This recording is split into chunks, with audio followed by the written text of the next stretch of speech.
Tarbiyah Sunnah Channel. Lillah Nyunnah Merenah. Bismillahirrahmanirrahim. Assalamualaikum warahmatullahi wabarakatuh. Innal hamdalillah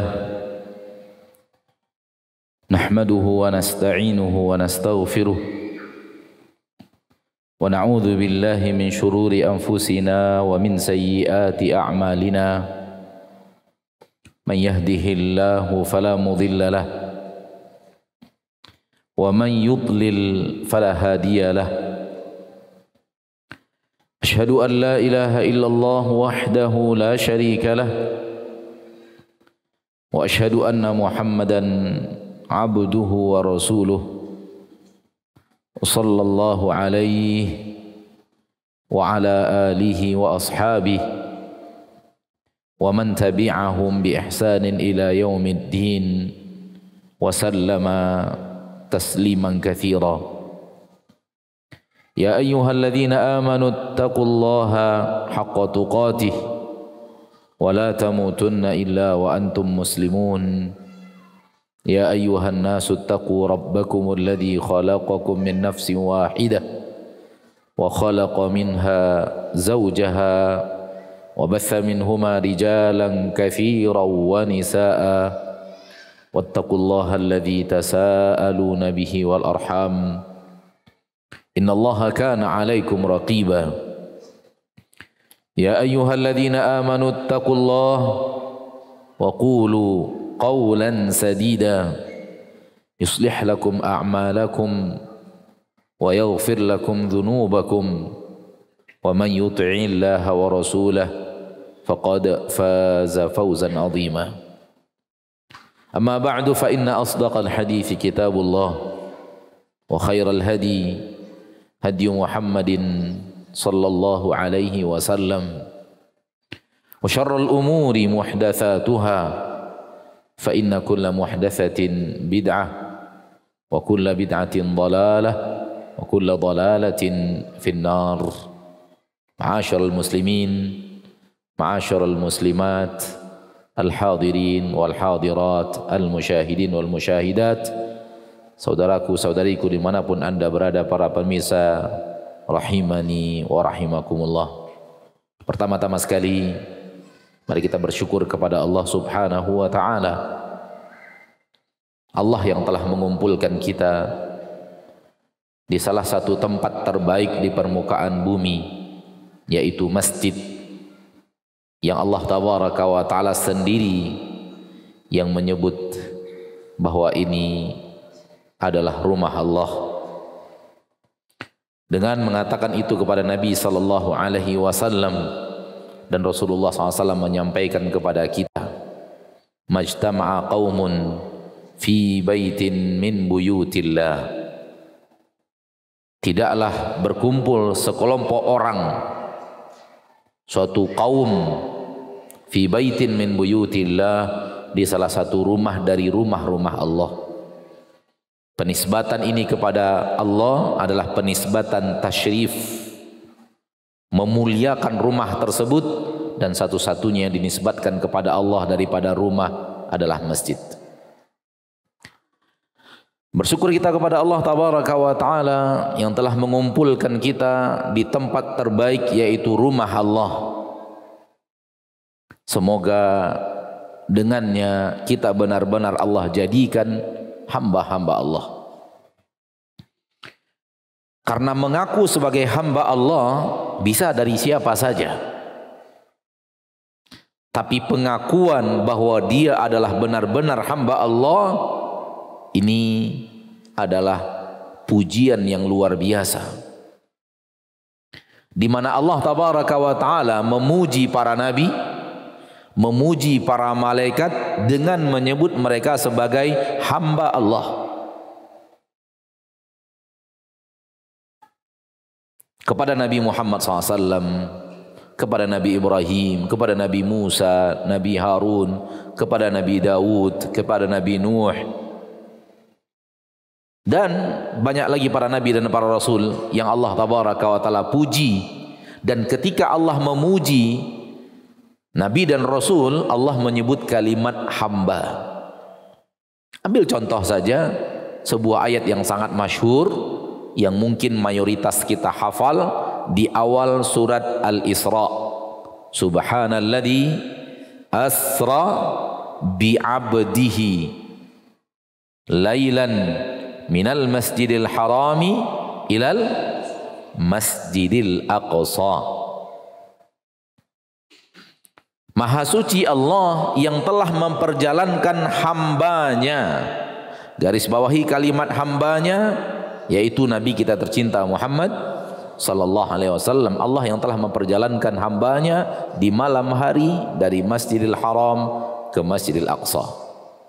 Di sini maqamu tasyrif, posisi di mana Allah ingin memuliakan Rasulnya tercinta. Pertama dengan kejadian, Allah ingin memuliakan Rasulnya dengan kejadian, yaitu di zaman itu nggak akan ada orang yang bisa menempuh perjalanan Masjidil Haram ke Masjidil Aqsa satu malam, itu nggak ada. Kemudian Allah ingin memuliakan Rasulnya tercinta sallallahu alaihi wasallam dengan menyebut Rasul sallallahu alaihi wasallam sebagai hambanya. Pengakuan dari Allah, rekomendasi dari Allah, sekaligus pujian dari Allah bahwa Rasul adalah hamba Allah. Maka ketahuilah saudaraku saudariku, Anda apabila disebut oleh Allah sebagai hamba Allah, itu pemuliaan luar biasa. Saya mengatakannya, jabatan paling tinggi di permukaan bumi itu ya hamba Allah. Titel paling hebat di permukaan bumi itu hamba Allah.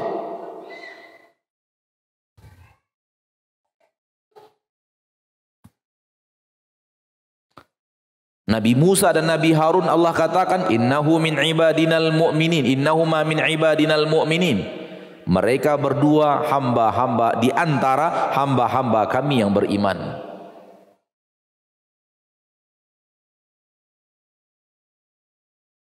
Malaikat-malaikat Allah sebut bal ibadun mukramun la yasbiqunahu bil qawli wa hum bi amrihi ya'malun. Malaikat itu adalah hamba-hamba kami yang dimuliakan, tidak pernah mendahului Allah dengan kata-kata dan selalu mengerjakan apa yang diperintahkan kepada mereka. Namun hamba Allah di sini pengakuan Allah dari Allah bahwa dia adalah hamba Allah, bukan pengakuan kita sebagai hamba Allah. Saya hamba Allah sebagaimana yang sering ditulis di papan tulis masjid, infak hamba Allah, hamba Allah. Itu baru pengakuan kita. Tapi yang ada di dalam ayat bukan itu. Allah yang mengakui beliau adalah hambanya. Kenapa menjadi hamba Allah adalah pangkat tertinggi di permukaan bumi dan pujian tertinggi di permukaan bumi?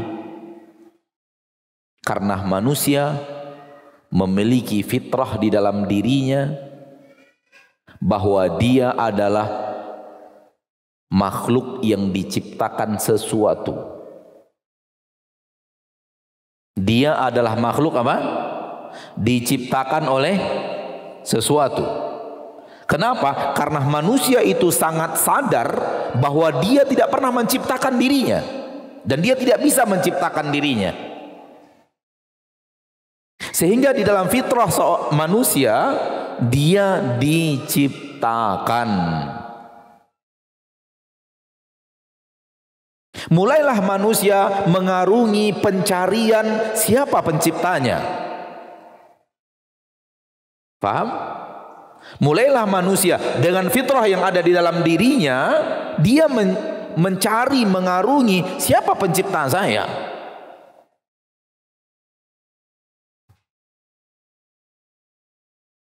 Dan orang yang benar pencarian, maka dia akan menjadi hamba Allah, menghambakan dirinya kepada Allah. Bayangkan yang salah dalam pencarian. Dan jumlah mereka sekarang ini di permukaan bumi lebih banyak. Saya ingin mengatakan begini. Kalau Anda tidak mau menjadi hamba Allah pencipta langit dan bumi, pilih apa saja yang engkau akan ibadati dan engkau ingin hambakan dirimu kepadanya. Silahkan pilih. Kenapa? Fitrahmu menyuruhmu untuk menjadi hamba. Fitrahmu memerintahkan dirimu untuk menjadi hamba kepada Sang Penciptamu. Kalau engkau tidak jadikan Allah sebagai Rabbmu dan engkau adalah hambanya, silahkan pilih mau jadi hamba siapa. Lihat manusia menjadi hamba matahari, menjadi hamba api, menjadi hamba nabi, menjadi hamba wali, menjadi hamba sapi, semua masih itu. Menjadi hamba batu, menjadi hamba syaitan, menjadi hamba hawa nafsunya sendiri, menjadi hamba harta. Qul billahi alaikum, tolong jawab, adakah yang lebih mulia daripada Allah? Adakah yang lebih mulia daripada Allah? Gak ada. Oleh karena itu hamba Allah paling mulia di permukaan bumi. Karena dia menghambakan dirinya kepada zat yang paling mulia, tak ada lagi yang lebih mulia daripadanya. Betul? Oleh karena itu menjadi hamba Allah paling mulia. Kalau tidak menjadi hamba Allah, hamba matahari, hamba sapi, hamba batu, hamba nggak jelas. Bahkan manusia menjadi hamba sesuatu yang tak pernah ada di permukaan bumi, tak pernah terlihat wujudnya, hanya ada dalam khayalan manusia. Dan hal yang paling parah ketika saya mendengarkan dari seorang teman di India mengatakan di tempat kami ada penyembah-penyembah tikus. Lihat bagaimana hinanya manusia. Menjadi hamba Nabi saja hina sudah. Nggak boleh menghambakan diri kepada Nabi. Oleh karena itu ketika Mu'adz bin Jabal datang kepada Nabi Muhammad tiba-tiba sujud, Rasul marah. Sallallahu alaihi wasallam tidak setuju. Sujud hanya milik Allah subhanahu wa ta'ala, Rabbul Izzati wal Jalalah. Rasul tidak mau ada orang yang sujud kepadanya. Menjadi hamba Nabi saja sudah hina, apalagi jadi hamba matahari, apalagi menjadi hamba sapi, apalagi menjadi hamba tikus. Saya hampir tidak percaya ketika sahabat di bangku kuliah dari India menyatakan di negeri kami ada penyembah-penyembah tikus.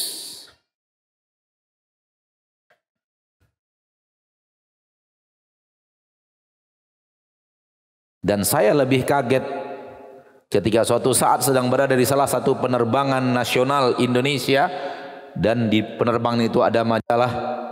Saya buka-buka, bertemu penyembah cicak. Dan yang lebih mengagetkan lagi, penyembah cicak itu ada di Indonesia. Fala haula wala quwwata illa billah. Ma'asyiral muslimin, apabila Anda, jangan bilang Anda, takut menjadi doa. Apabila ada seorang manusia hidup di dunia ini menjadi hamba selain Allah, satu kata, di akhirat nggak akan masuk surga.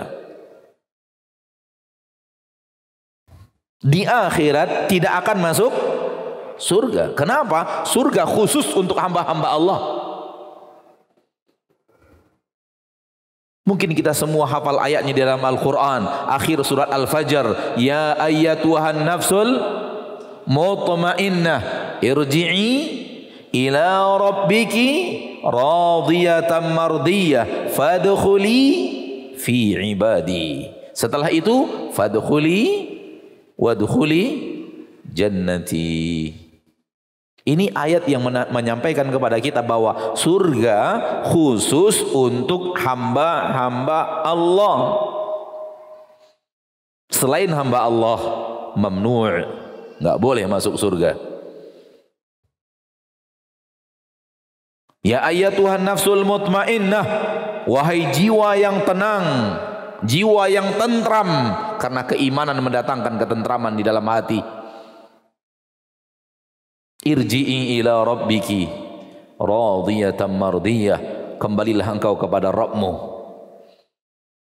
menghadap kembali kepada Rabbmu, kau berasal darinya dan dikembalikan kepadanya. Radiyatan, engkau ridho, mardiyatan, engkau diridhoi. Fadkhuli fi ibadi, maka masuklah engkau ke dalam kelompok hamba-hambaku. Masuklah engkau ke dalam kelompok hamba-hambaku. Wadkhuli jannati, dan masuklah engkau ke dalam surgaku. Ayat ini tegas mengatakan bahwa penduduk surga hanyalah hamba-hamba Allah. Maka kita bersyukur yang luar biasa di saat Allah tabaraka wa ta'ala menghidupkan kita di permukaan bumi ini sekarang ini muslim. Dilahirkan kita dari ayah dan ibu muslim dan muslimah. Dilahirkan kita dari keluarga muslimah, kakek dan nenek muslim dan muslimah, dan berada di tengah komunitas muslimin, sehingga dari lahir kita muslim. Atau mungkin salah satu di antara kita saja yang mungkin lahir di keluarga yang non muslim, kemudian berinteraksi dengan kaum muslimin, tertarik dengan Islam lalu masuk Islam. Mungkin ada di antara kita yang hadir satu atau dua orang, wallahu alam, mungkin saja. Dan bersyukur hidup di tengah komunitas kaum muslimin, sehingga dari teman-teman mengenal kalimat Islam, mendengar kata-kata tentang Islam, dari tetangga, dari rekan kerja, dari karyawan, dari atasan, tertarik dengan agama Islam dan keindahan Islam, kemudian berusaha untuk mencari, ternyata benar Islam lebih baik daripada keyakinan-keyakinan yang ada pada agama keluarganya, lalu memilih Islam sebagai agama. Bersyukurlah kepada Allah tabaraka wa ta'ala, karena penduduk bumi sekarang ini katanya umat Islam itu hanya sepertiga. Berarti 2/3 lainnya bukan hamba Allah. Kalau mereka wafat di atas agama mereka, 2/3 belahan bumi sekarang neraka selama-lamanya. Na'udzubillah, thumma na'udzubillahi min dzalik. Penyembah api, penyembah dewa, penyembah matahari, penyembah sapi, penyembah apapun, penyembah nabi, penyembah wali, akan masuk neraka selama-lamanya. Ingat ma'asyarul muslimin, ma'asyarul muslimat, suatu hal yang luar biasa yang wajib untuk kita syukuri. Kita dihidupkan Allah di keluarga muslim dan muslimah, di masyarakat muslimin. Namun ingat, Islam itu harus kita pertahankan sampai wafat. Ada tugas yang terpenting dari tugas kita hidup di permukaan bumi, yaitu mempertahankan agar la ilaha illallah tidak lepas dari diri kita sampai akhir hayat.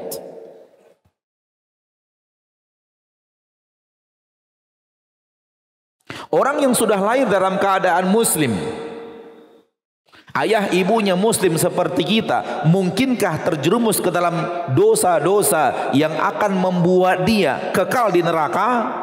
Jawabannya mungkin dan sangat mungkin.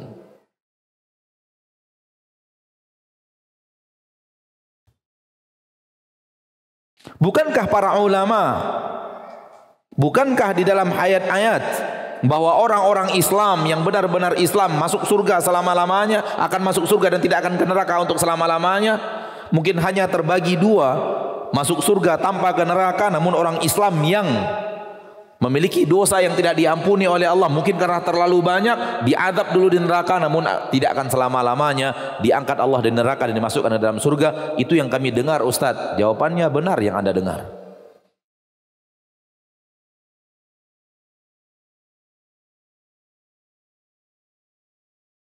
Saya bawakan dua masalah lagi, saya ulangi dua masalah tadi supaya ada sedikit penasaran, karena sepertinya paradoks, bertentangan, bertabrakan 180 derajat berbeda. Setelah itu kita sampaikan jawaban yang benar. Mungkinkah umat Islam melakukan dosa-dosa yang akan membuat dia masuk neraka, kekal di neraka untuk selama-lamanya? Jawabannya mungkin dan sangat mungkin. Satu, lawannya yang tadi kita bahas terakhir, bukankah kita telah mendengar dari para ulama bahwa umat Islam yang wafat dalam keadaan Islam itu tidak akan kekal di neraka? Terbagi dua saja umat Islam itu, ke surga tanpa singgah ke neraka, atau ke neraka dulu karena terlalu banyak dosa yang tidak dimaafkan Allah, lalu setelah itu diampuni, setelah dosanya habis diangkat lagi dari neraka, dimasukkan ke dalam surga. Bukankah itu yang kita dengar? Jawabannya, yang Anda dengar benar. Lalu bagaimana menemukan dua masalah ini? Bagaimana mempertemukan dua masalah? Kenapa tadi Ustaz mengatakan ada orang yang beragama Islam mungkin dia melakukan dosa yang membuat dia kekal di neraka untuk selama-lamanya? Baik, jawabannya adalah sebagai berikut.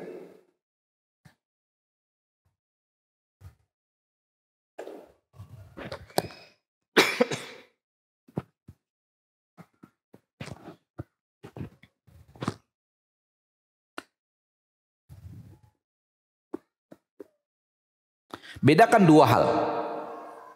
Bedakan dua hal yang tidak sama, dua hal yang berbeda. Harus dibedakan, jangan salah.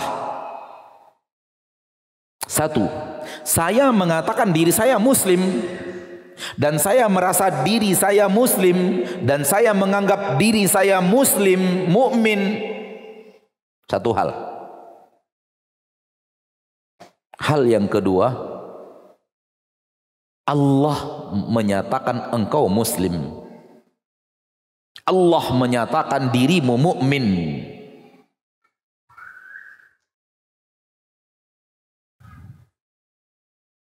Ini dua hal yang berbeda. Yang satu, penilaian kita tentang diri kita. Yang kedua, penilaian Allah tentang diri kita. Bisa difahami? Baik. Bahagian pertama yang saya katakan, korelasinya adalah bahagian pertama yang dua hal yang harus kita bedakan ini. Mungkinkah seorang yang beragama Islam melakukan dosa-dosa yang menjerumuskan dia ke neraka untuk selama-lamanya? Mungkin dan sangat mungkin. Kenapa? Karena dia merasa dirinya muslim, sementara Allah tidak menilai lagi dia muslim. Itu baru dia merasa dirinya. Jadi saya muslim. Dan di KTP saya muslim. Saya sholat ke masjid kok. Tiap hari. Iya tiap hari. Tapi maghrib doang. Gitu. Misalnya. Yang lebih parah lagi ya sekali Jumat. Udah sekali sepekan. Agak mirip dengan sebelah. Cuman harinya beda.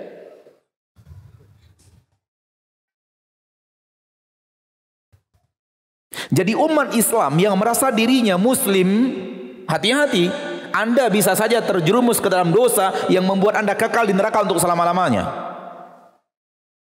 Namun Anda melakukan dosa itu, Anda merasa diri Anda masih muslim, ketika Anda wafat, ternyata di sisi Allah Anda tidak dianggap muslim. Bahaya.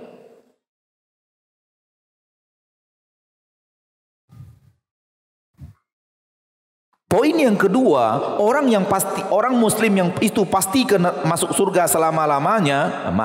Orang muslim itu tak akan masuk neraka selama-lamanya. Kalau ada yang masuk neraka untuk sementara waktu dan makan masuk surga, bahkan ada orang muslim itu yang tidak masuk neraka sama sekali, langsung masuk surga. Ini muslim yang diakui Allah dia muslim. Dia mukmin.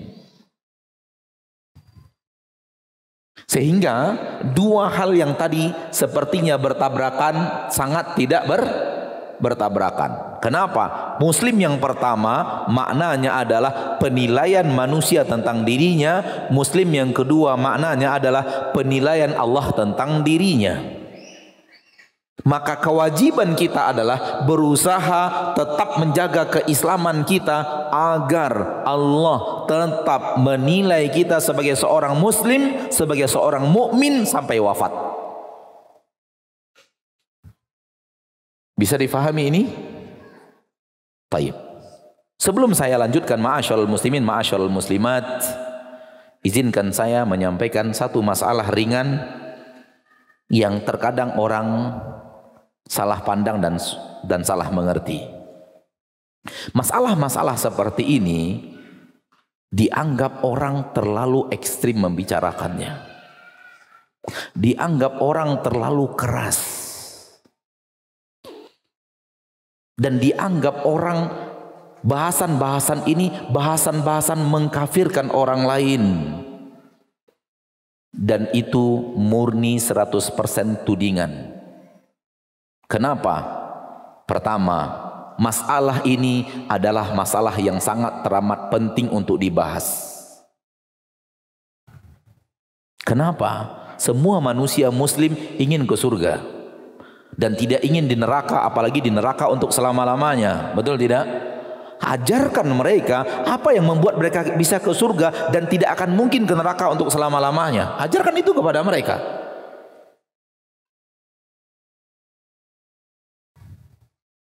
Bahkan mendiamkan pembicaraan-pembicaraan seperti ini dan tidak mau membahas pembicaraan-pembicaraan seperti ini justru aneh. Umat Islam sangat ingin masuk surga dan sangat tidak ingin terjerumus ke neraka apalagi untuk selama-lamanya. Oleh karena itu, berikan mereka pelajaran-pelajaran apa yang membuat mereka bisa ke neraka untuk selama-lamanya dan tidak masuk surga, supaya mereka berhati-hati jangan sampai melakukan dosa itu. Berarti ini sesuatu yang harus dibahas. Kalau ingin kita perpanjang masalah ini, bisa kita perpanjang. Seluruh para nabi dan para rasul, mulai dari Nabi Nuh sampai Nabi Muhammad, itu dakwah mereka.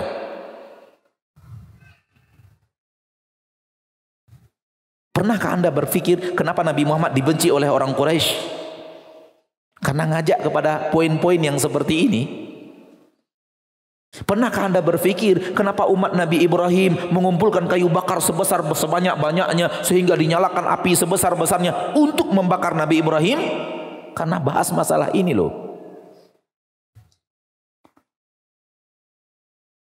Pernahkah Anda bertanya kenapa Nabi Musa diperangi oleh Fir'aun, diburu oleh Fir'aun untuk dibunuh? Karena bahas masalah ini. Pernahkah Anda tahu kenapa Nabi Nuh dicaci maki oleh kaumnya? Dan 950 tahun dakwah Nabi Nuh untuk apa? Untuk ini. Coba lihat.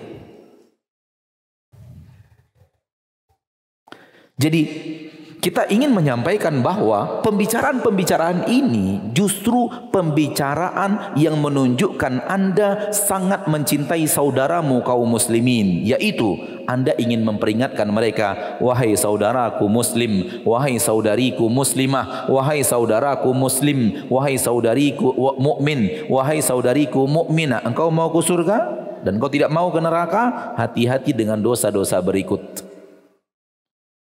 yang bisa membuat dirimu ke neraka untuk selama-lamanya. Hindari dosa itu, karena ada dosa yang bisa menjerumuskan orang muslim ke neraka dan di neraka untuk selama-lamanya. Dan orang yang mengingatkan kita akan bahaya dosa itu yang bisa membuat kita ke neraka untuk selama-lamanya adalah orang yang sangat berjasa pada diri kita, bukan justru orang yang membenci kita. Adapun pernyataan dakwah seperti ini, dakwah mengkafir-kafirkan, no, tidak. Justru dakwah ini mengajak umat manusia agar jangan melakukan dosa kafir,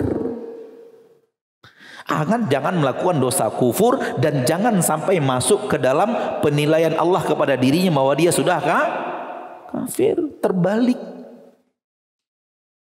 Justru yang seperti ini menyadarkan umat Islam akan dosa kekufuran, dosa kesyirikan, agar umat Islam menjauhi dosa itu. Akhirnya dia terpelihara dari menjadi seorang kafir, dia menjaga dirinya dari menjadi seorang musyrik, dan dia menjadi seorang muslim, wafat menghadap Allah sebagai seorang muslim, dan Allah menilai dirinya sebagai seorang muslim.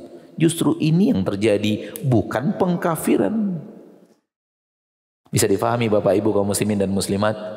Karena sekarang ini terlalu gencar di sana sini orang yang menyatakan dakwah seperti ini terlalu keras, mengkafir-kafirkan orang, dan justru ini dakwah kasih sayang dan cinta kasih.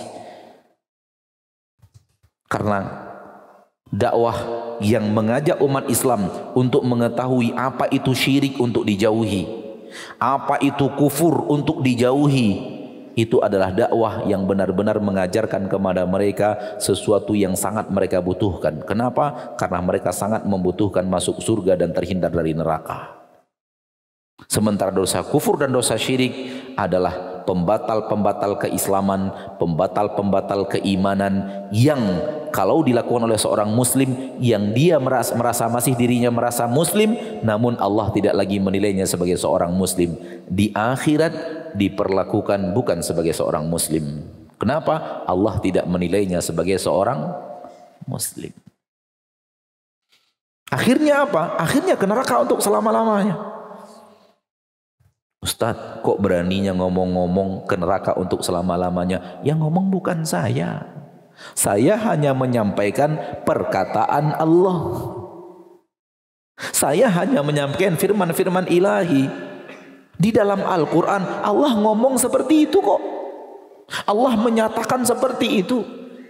Mana ayatnya Ustadz? Lihat Al-Quran, surat Al-Ma'idah ayat 72.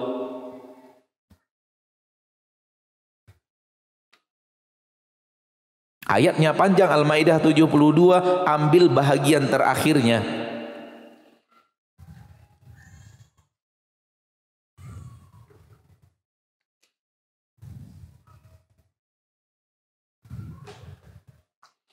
Innahu man yushrik billahi faqad harramallahu alaihi al-jannah wa ma'wahu an-nar wa ma lidh-dhalimina min ansar.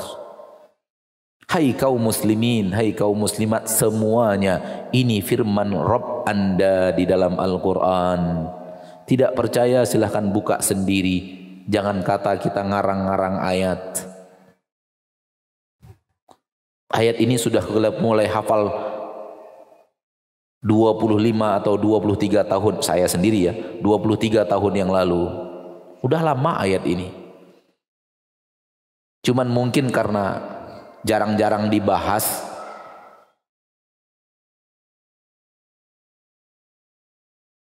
sehingga umat Islam merasa yang jarang-jarang bahasnya, terutama yang jarang-jarang mendapatkan tausiah-tausiah yang berhubungan dengan tauhid dan syirik. Oh, ada ayat itu rupanya di dalam Al-Quran gitu. Ini Allah yang mengatakan, bukan saya. Salahkah saya wahai muslim, wahai muslimah, saya menyampaikan kepada Anda firman Rabb Anda di dalam Al-Quran? Salah di mana? Lihat ayat Allah berfirman, innahu may yusyrik billah, sesungguhnya siapapun yang berbuat syirik kepada Allah, faqad harramallahu alaihil jannah, maka sungguh Allah telah haramkan untuknya surga. Berhak Allah mengharamkan surga kepada siapapun, karena Allah pemilik dan pencipta surga itu. Allah pencipta dan pemilik surga itu, berhak dia masukkan ke dalam surga siapapun yang dia inginkan, dan dia haramkan untuk masuk surga siapapun yang ia inginkan. Allah berhak, kita manusia enggak berhak. Maka jangan pernah kita mengklaim surga untuk seseorang atau mengklaim tidak masuk surga untuk seseorang, karena bukan kita pemilik surga.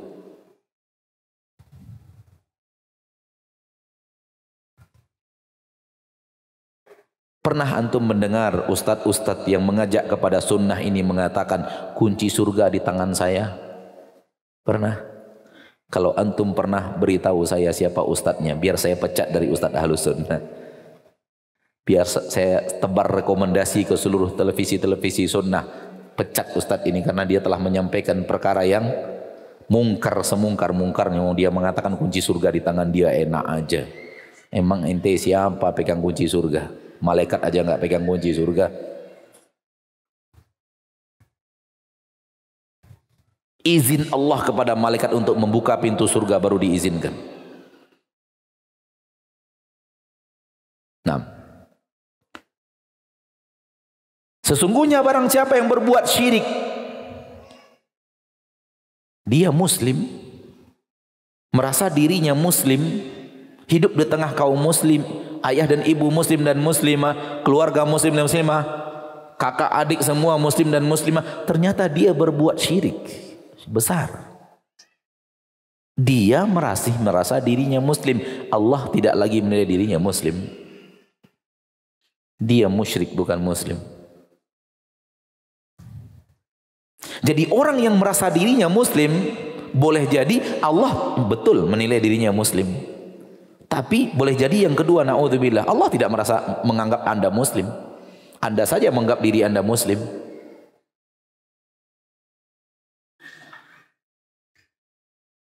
Maka berhati-hatilah dengan pembatal-pembatal keislaman, pembatal-pembatal keimanan. Nanti kita tambahkan satu lagi, dosa yang akan membuat manusia muslim, kalau muslim itu melakukan akan membuat dia kekal di neraka untuk selama-lamanya, wafat dalam keadaan seperti itu. Kita lanjutkan ayat ini. Faqad harramallahu alaihil jannah. Barang siapa yang berbuat syirik, maka sungguh Allah telah haramkan untuknya surga. Kalau diharamkan surga untuk orang itu, tempatnya kemana coba? Neraka otomatis. Kalau sudah Allah haramkan surga, otomatis tempatnya adalah neraka. Nggak ada tempat yang ketiga. Nggak ada tempat yang ketiga di akhirat. Kalau tidak neraka, kalau tidak surga, tempat ketiga nggak ada. Tempat ketiga hanya untuk hewan, yaitu mereka dikembalikan kepada wujud aslinya, menjadi tanah dan pasir, bukan untuk manusia. Dan ketika hewan-hewan dikembalikan menjadi tanah dan pasir, ketika itulah penduduk-penduduk neraka yang akan masuk ke neraka bercita-cita, berandai-andai seperti hewan. Ayat Al-Quran surah An-Naba ayat yang terakhir, wa yaqulul kafiru ya laitani kuntu turaba. Ketika itu berkata orang kafir, ya laitani kuntu turaba, andai aku menjadi tanah. Kenapa? Dia menyaksikan hewan-hewan itu jadi tanah, sehingga ingin jadi tanah seperti hewan-hewan itu. Na'udzubillahi min dzalik. Hidup di dunia begitu sombong, di akhirat ingin seperti hewan. Barang siapa yang menyombongkan diri, Allah hinakan sehina-hinanya. Barang siapa yang tawadhu, merendahkan dirinya, mengharap ridho Allah, rendah hati dan tawadhu, Allah angkat setinggi-tingginya.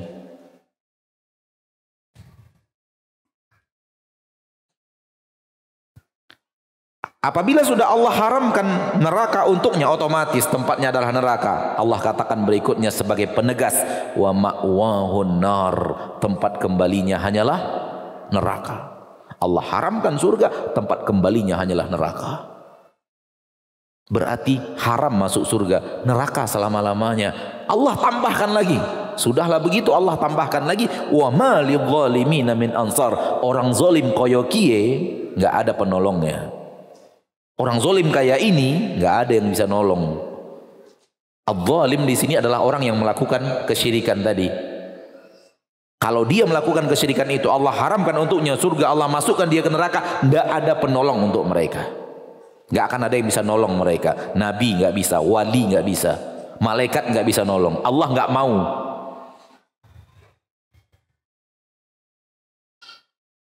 Maka ini adalah dakwah kasih sayang.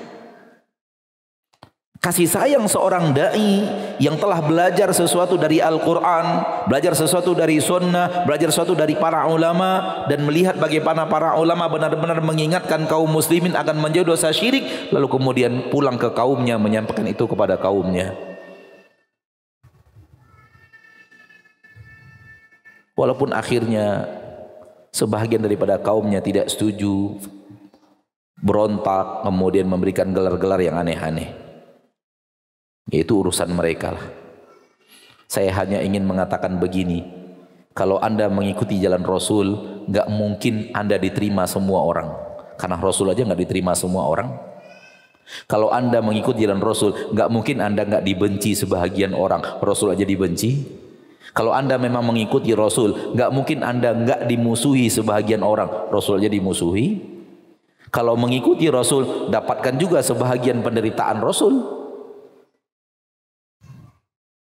Sekarang ini sebagian orang bertanya begini, Ustadz, bagaimana caranya?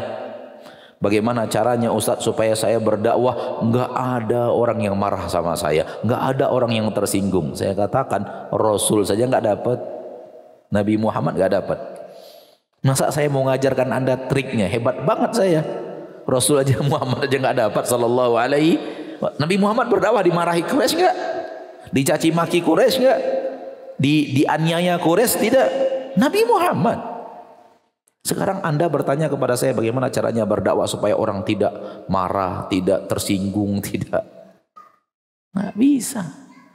Kebenaran kalau sudah diungkap, orang yang memiliki kebatilan emosi. Wallahu ta'ala alam. Kita lanjutkan, sudah dapat aba-aba dari panitia, dilanjutkan insyaallah setelah salat Isya. Sallallahu wasallam wa baraka wa an'am ala abdihi wa rasulihi Muhammad. Bismillahirrahmanirrahim.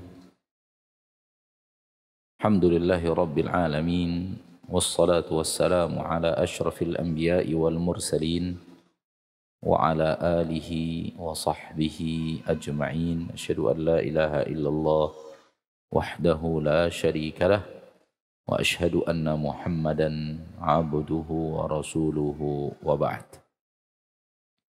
Ma'asyarul muslimin, ma'asyarul muslimat, saudaraku, saudariku, al-hadirin wal hadirat, wal musyahidin wal musyahidat, para pemirsa rahimani wa rahimakumullah. Kembali, hal penting yang sangat harus kita jaga adalah keislaman dan keimanan kita. Harus kita jaga sampai detik-detik terakhir kita hidup di permukaan bumi ini. Itulah tugas terberat kita sebenarnya kalau kita ingin tahu. Yang lainnya di bawah itu. Tapi mempertahankan agar tetap dianggap Allah muslim, dianggap Allah mukmin. Kita usahakan sekuat tenaga. Supaya apa? Supaya begitu menghadap Allah dihitung sebagai muslim yang menghadap Allah.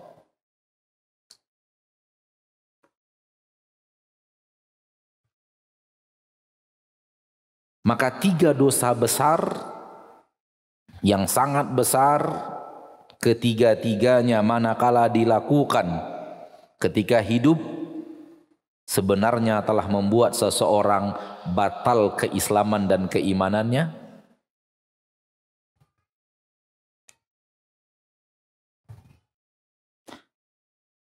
Namun yang akan menilai batal tidak batal itu Allah.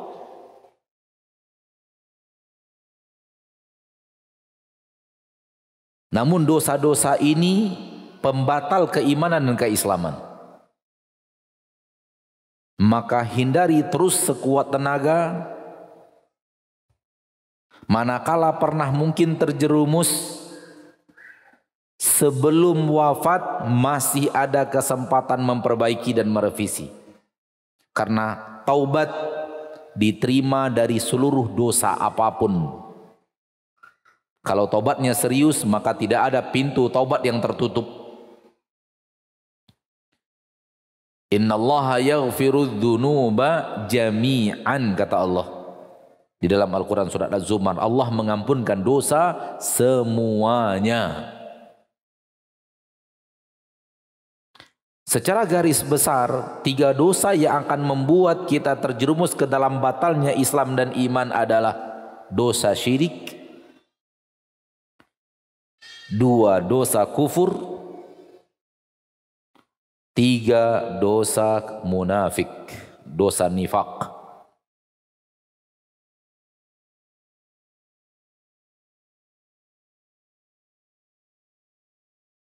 Dosa syirik yang dimaksud syirik besar, bukan syirik kecil, karena syirik kecil adalah riya, ingin dipuji manusia. Itu syirik kecil, tidak termasuk dalam pembicaraan kita, walau dia harus dijauhi.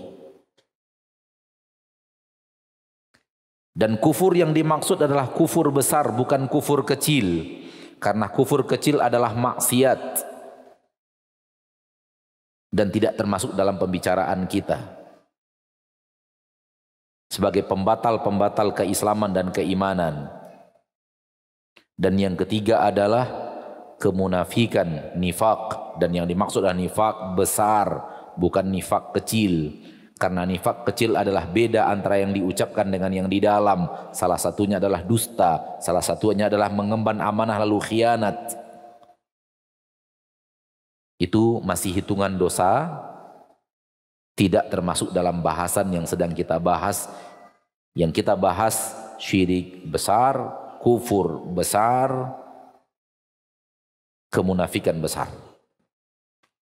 3 dosa ini yang mana kalau seorang hamba melakukannya, wafat di atas dosa itu tanpa taubat, sangat dikhawatirkan hal yang tadi kita bicarakan, dia masuk di dalamnya. Wafat tidak dianggap Allah sebagai muslim walau disolatkan manusia. Wafat menghadap Allah tidak Allah anggap sebagai seorang muslim walau dia merasa ketika akhir hayatnya adalah muslim, sehingga diperlakukan di akhirat bukan sebagai seorang muslim. Maka berlaku poin yang kedua tadi, tak akan diperlakukan sebagai seorang muslim yang mungkin saja masuk surga tanpa singgah ke neraka, atau karena tidak dimaafkan ke neraka dulu baru nanti diangkat ke surga dan tidak akan di neraka untuk selama-lamanya. Dia tidak akan begitu. Itu khusus untuk orang muslim. Itu khusus untuk orang muslim. Sementara dia dalam ilmu Allah terhadapnya, hukum Allah terhadapnya, bukan lagi muslim, sehingga tidak mendapatkan itu.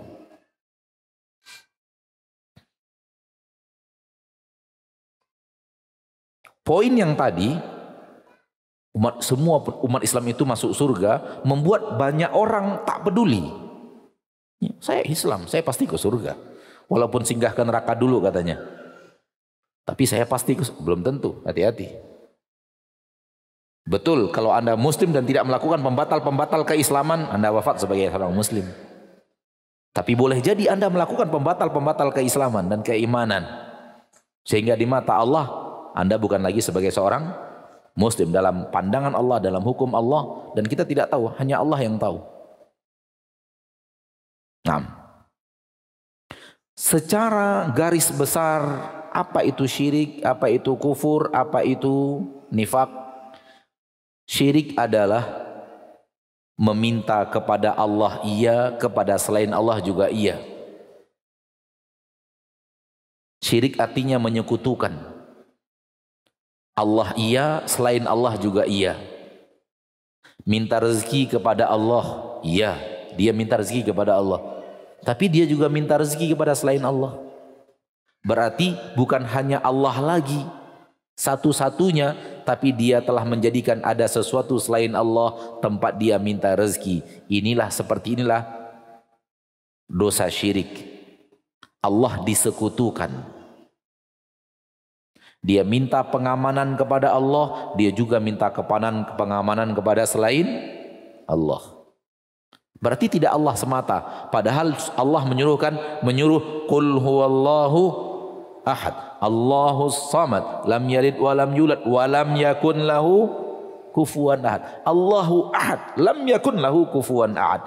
Itu harus menjadi sesuatu yang kita pegang sampai wafat. Ayat ini, surat ini yang menyuruh kita untuk mengesahkan Allah dalam hidup kita sampai mati. Dan subhanallah, surat ini Allah mudahkan menghafalnya untuk semua umat Islam. Kayaknya surat yang paling dihafal oleh umat Islam selain Al-Fatihah adalah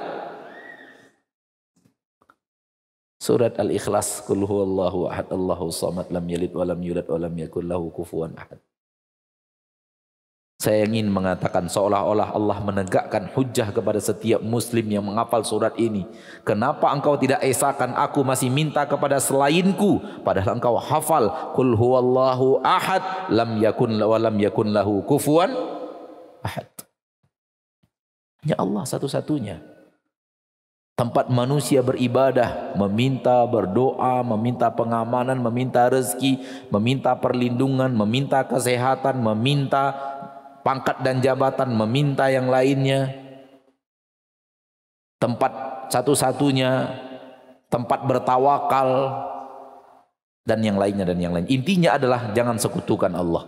Jadikan Allah satu-satunya. Itulah dia dosa syirik, dan bahasanya panjang. Kalau kita ingin bahas syirik itu dan contoh-contohnya sangat panjang. Akan tetapi secara garis besar itulah dia Allah satu-satunya. Jangan sekutukan. Jangan kepada Allah iya, kepada selain Allah juga iya. Enggak boleh yang ke selain Allah itu enggak ada. Enggak boleh secara syariat, haram. Hanya Allah saja. Itu dia tauhid. Seandainya Anda tidak hanya Allah saja, ternyata kepada Allah juga, kepada selain Allah juga, itu dia syirik.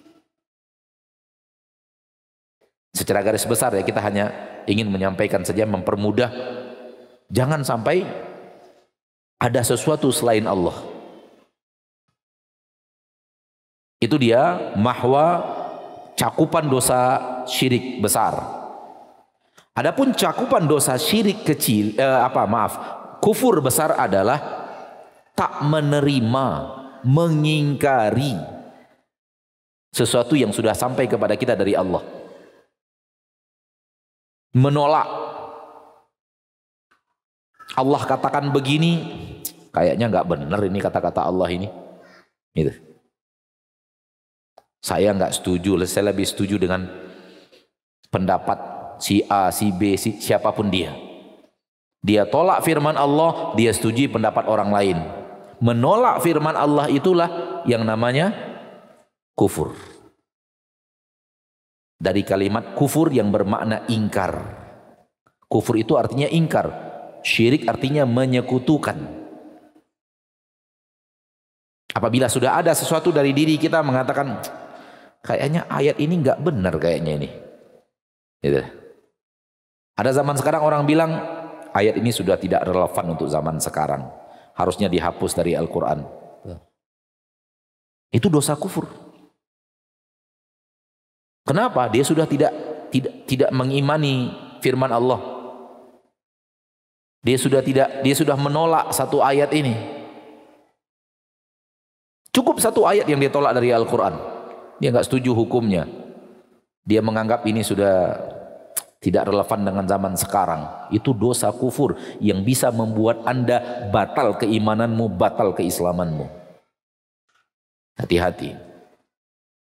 Jadi syirik kepada menyekutukan, kufur kepada mengingkari dan menolak, tak menerima. Tinggal lagi satu lagi bernama kemunafikan. Kemunafikan itu sebenarnya kekafiran, kekufuran. Kemunafikan itu sebenarnya kekufuran, tapi disembunyikan di dalam tubuh yang mempertontonkan seolah-olah Islam. Sebenarnya kemunafikan adalah dosa kufur. Namun kenapa dibahas oleh para ulama? Karena memang ada orang yang seperti itu. Dia sembunyikan kekufuran di dalam hatinya, dia pertontonkan Islam di dalam penampilan zahirnya. Sehingga dikelompokkan kelompok tersendiri bernama dosa kemunafikan. Apa itu? Hati mencintai kekufuran, badan mempertontonkan keislaman dan keimanan. Maka kita tidak bahas kemunafikan. Kita cukup membahas malam ini dosa yang harus dihindari oleh seorang muslim, seorang mukmin, seorang muslimah, seorang mukminah untuk dia mempertahankan imannya, Islamnya sampai akhir hayat. Dan itu tugas saya juga, bukan tugas antum aja, tugas kita semuanya. Tanpa terkecuali, masing-masing kita pertahankan. Masing-masing kita pertahankan Islam kita sampai akhir hayat. Izinkan saya untuk mengatakan, pertahankan la ilaha illallah, jangan sampai runtuh. Yang meruntuhkannya kesyirikan dan kekufuran itu. Yang melakukan kesyirikan, runtuh la ilaha illallahnya. Yang melakukan kekufuran, runtuh la ilaha illallahnya. Sehingga dia wafat tanpa la ilaha illallah, karena sudah diruntuhkan oleh kesyirikan dan diruntuhkan oleh kekufuran. Menghadap Allah, dia enggak punya la ilaha illallah. Kenapa tidak punya lagi? Sudah dia runtuhkan. Logika berfikirnya begini, Pak. Dia ucapkan la ilaha illallah secara lisan. Secara amalan dia lakukan hal yang bertabrakan 180 derajat dengan la ilaha illallah. Maka ucapan la ilaha illallahnya tidak berlaku. Kenapa? Telah dihancurkan oleh perbuatannya sendiri. Bisa dipahami? Cara berfikirnya begitu. Kenapa dia wafat tanpa la ilaha illallah? Kan dia saban hari mengucapkan la ilaha illallah. Itu hanya ucapan lisan. Perbuatannya sendiri yang meruntuhkan la ilaha illallahnya itu. Satu buah omongan manusia, kalau dia lakukan, dia menyatakan sesuatu, tapi dia melakukan sesuatu yang berbeda dengan pernyataannya, yang akan dinilai yang mana sih? Ucapan dia atau perbuatan? Perbuatan, bukan ucapan. Betul tidak? Kita ngumpul nih di majelis hakim di dunia ini, majelis persidangan, yang akan dipercaya oleh hakim perbuatan orang itu atau ungkapannya? Perbuatannya. Kenapa? Pembicaraan, ucapan kalau sudah dibantah oleh amal, pembicaraan itu yang disebut dengan dusta. Perkataan itu yang disebut dengan dusta.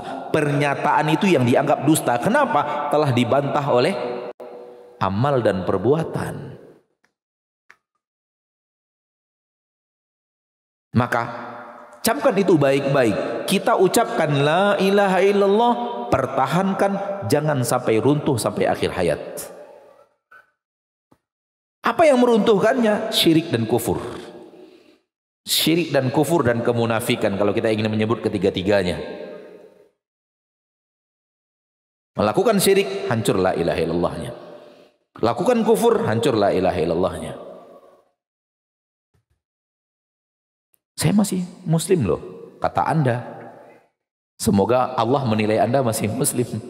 Tapi hati-hati, kalau melakukan dosa ini, boleh jadi Anda menganggap diri Anda muslim, namun Allah tak lagi menganggap Anda sebagai Anda menganggap Anda orang yang beriman, tapi Allah Ta'ala lagi menganggap Anda sebagai, itu yang dikhawatirkan. Wahai muslim, wahai muslimah, saudara-saudariku yang kucintai karena Allah, dan demi Allah saya mencintai kalian. Karena saya cinta, saya ingatkan. Salah satu bukti orang cinta kepada seseorang, dia peringatkan orang itu dari mara bahaya yang mungkin akan terjadi pada dirinya. Itu bukti cinta. Seperti seorang ayah tahu mara bahaya pisau yang sedang dimainkan anaknya yang masih kecil, yang tidak tahu mara bahaya pisau. Apa yang dilakukan ayah? Mengingatkan, bahkan mungkin mengambil pisau itu dari anaknya, walau anaknya marah-marah dan nangis. Biarlah nangis, biarlah marah. Yang penting dia terhindar dari mara bahaya pisau. Itu bukti cinta loh, bukan bukti benci. Maka mengingatkan umat Islam akan poin-poin yang seperti ini, sekali-kali jangan pernah dianggap kebencian. Justru ini adalah bukti kasih sayang. Kenapa? Ada mara bahaya besar siap menantimu. Apa itu? Haram masuk surga, selamanya di neraka. Sekarang ada orang yang mengingatkan dirimu, hai muslim saudaraku, wahai muslimah saudaraku, wahai mukmin mukminah saudara-saudariku. Hati-hati dengan dosa ini. Kalau engkau lakukan ini, engkau ke neraka untuk selama-lamanya. Haram untuk masuk surga. Loh, kamu mengkafir-kafirkan saya ya? Loh. Kamu kayak kamu sendiri aja masuk surga. Kunci surga kamu yang pegang ya? Bukan begitu. Sudut pandangnya enggak begitu.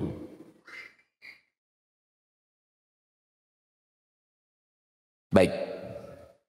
Mari kita masuk agak sedikit mendetail tentang kesyirikan dan kekufuran, dan kita tidak bahas kemunafikan. Kenapa? Karena kemunafikan itu sendiri sebenarnya adalah kekufuran yang disembunyikan di dalam hati, namun dipertontonkannya berbeda. Allah menyebut di awal-awal surah Al-Baqarah mukmin pertama kali, setelah itu kafir, setelah itu munafik. Coba lihat di dalam awal-awal Al-Baqarah, ya. Awal-awal yang pertama mukminin, kaum mukminin yang bertakwa, hudan lil muttaqin alladzina yu'minuna bil ghaib. Kemudian orang kafir, innalladzina kafaru sawa'un 'alaihim andzartahum am lam tundirhum. Kemudian baru orang munafik, wa minan nasi may yaqulu amanna billahi wa bil yaumil akhir wa ma hum bimumin, dan seterusnya. Dosa syirik, saudaraku, adalah ke Allah iya, kepada selain Allah juga iya. Itulah dia dosa syirik. Jauhi agar bertahan la ilaha illallah. La ilaha illallah menyuruhmu esakan Allah.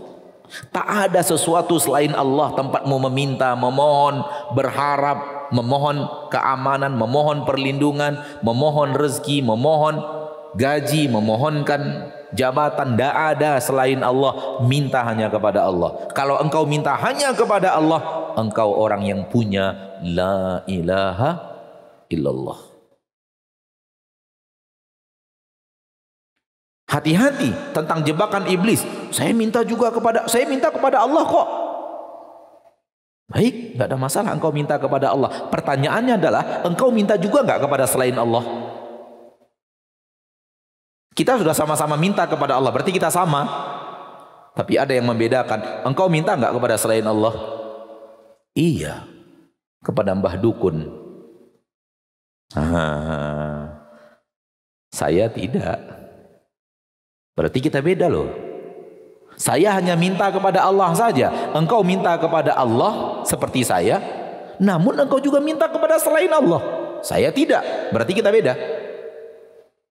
Nampak bedanya? Jadi jangan sekali-kali Anda tertipu dengan Anda berdoa kepada ya Allah, ya Allah, ya Allah.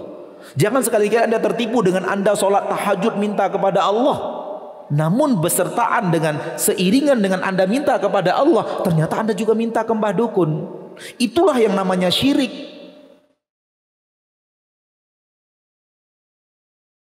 Jadi jangan kira umat Islam nggak terjatuh ke dalam kesyirikan. Bisa umat Islam jatuh kepada kesyirikan. Kalau dia jatuh kepada kesyirikan seperti itu, berlaku kepadanya firman Allah surat Al-Maidah tadi. Kalau dia wafat tidak taubat. Kira-kira di Bandung ini ada nggak orang Islam yang minta ke Mbah Dukun?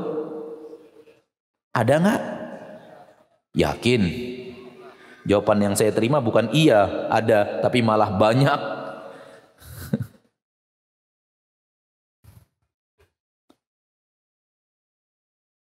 Tanyakan orang yang datang kepada Mbah Dukun, minta sesuatu kepada Mbah Dukun, tanya kepada dia.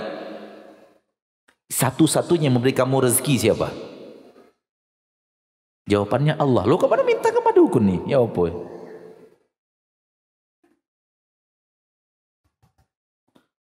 Perbuatanmu sudah berbeda dengan keyakinanmu, saudaraku. Keyakinanmu yang memberikan rezeki satu-satunya Allah. Kenapa minta ke Mbah Dukun? Disitulah manusia ditarik oleh nafsu dan syahwatnya akan mengumpulkan harta, akan mendapatkan tahta, sehingga syahwatnya mengajaknya berbuat syirik. Padahal syirik yang dia lakukan itu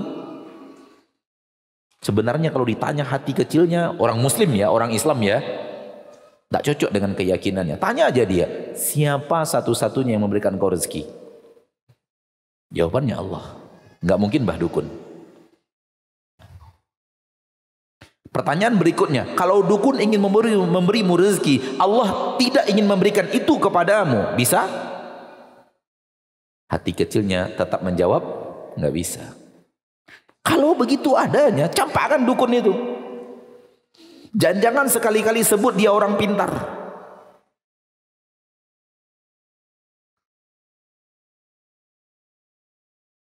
Dan jangan sekali-kali sebut dia paranormal. Orang pintar enak aja. Jadi kita ini orang bodoh gitu. Paranormal enak aja. Jadi kita nggak normal gitu. Kita orang pintar. Kita paranormal insya Allah. Kita orang pintar yang tidak kedukun. Kita yang paranormal, mereka yang tidak normal. Kerjaan syaitan itu yang buruk dibungkus dengan nama yang baik. Orang pintar itu nama bagus, orang pintar, nama yang sangat bagus untuk membungkus kesyirikan. Hal yang sama berlaku dengan paranormal. Kalimat yang bagus, tapi untuk membungkus hal yang sangat buruk.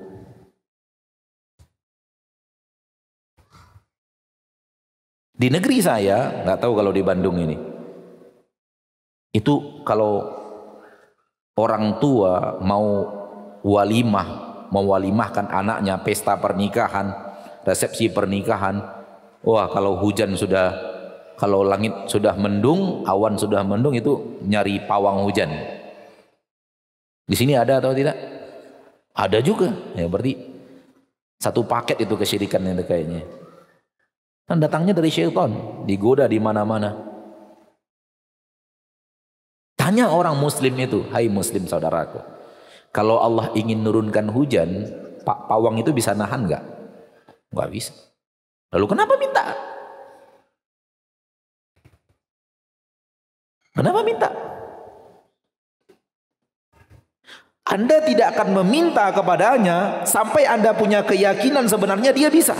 Kalau nggak mungkin Anda minta. Tapi yang membawamu kepadanya adalah syahwat. Kalau engkau kembali kepada agama aslimu, engkau tidak akan mengatakan bahwa dia bisa memberikan, bisa menahan hujan. Begitu mau walimahan, hujan apa?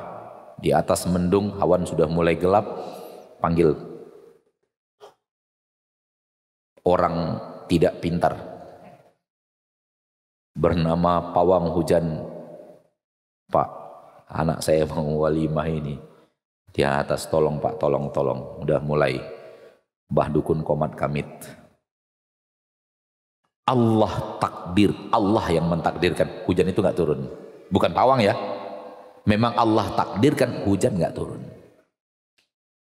Kata dia, mantap pawang hujannya, keren, memang sakti. Tahukah kita apa maksud dari kata-kata itu? Keren pawang hujannya, sakti. Apa maksud sakti? Allah mau turunkan, dia nahan, nggak jadi turun. Tuh, itulah inti daripada ucapan itu. Allah mau turunkan hujan, pawang menahannya di langit, nggak jadi turun. Yang menang siapa? Pawang. Yang kalah siapa? Ayo berpikir ulang. Kalimat sakti yang dia katakan itu, karena kalau maknanya Allah tidak mau turunkan, pawang juga terserah Allah yang jadi gak sakti, ya kan? Ketika dia mengatakan sakti luar biasa karena bisa menahan hujan, itu karena bisa ngalahkan Allah loh. Apa ada orang mukmin rela Allahnya dikalahkan oleh pawang hujan?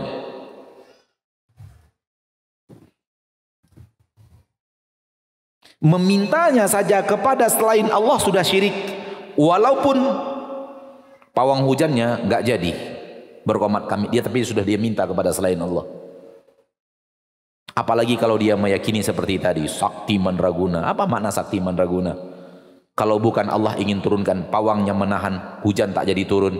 Menang pawangnya, kalah Allah. Na'udzubillah, dengan akidah yang sangat luar biasa bobrok kepada Allah, luar biasa jahil kepada Allah subhanahu wa ta'ala. Dan banyak lagi hal-hal yang berhubungan dengan ibadah dan ketaatan harus kepada Allah semata, nggak boleh kepada selain Allah. Jangankan kepada selain Allah, kepada Allah kepada Allah, ya. Ibadahnya kepada Allah, tapi ingin dipuji orang di samping kita, itu saja sudah syirik. Itu saja sudah syirik. Ibadahnya kepada Allah loh. Dia berdoa kepada Allah, ya Allah, berikan saya rezeki, ya Allah, ya Allah. Banyak sekali doanya, ya Allah, ya. Kepada siapa dia doa? Kepada siapa dia doa? Kepada Allah. Namun Allah tahu dia ucapkan itu karena ada calon mertua di sampingnya.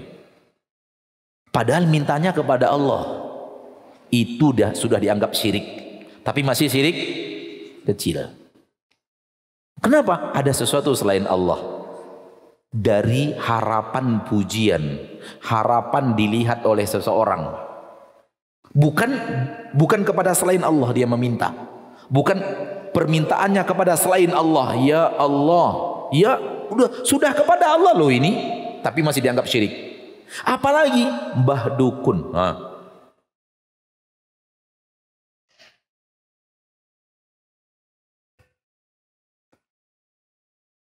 Kalimat mbah dukun sebut siapa saja ada. Karena sekarang ini ada juga mbah dukun berjubah. Tapi sebenarnya perdukunan.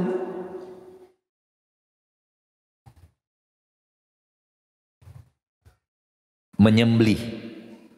Menyembelih itu ibadah. Harus menyembelih karena Allah. Satu-satunya. Nggak boleh karena yang lain.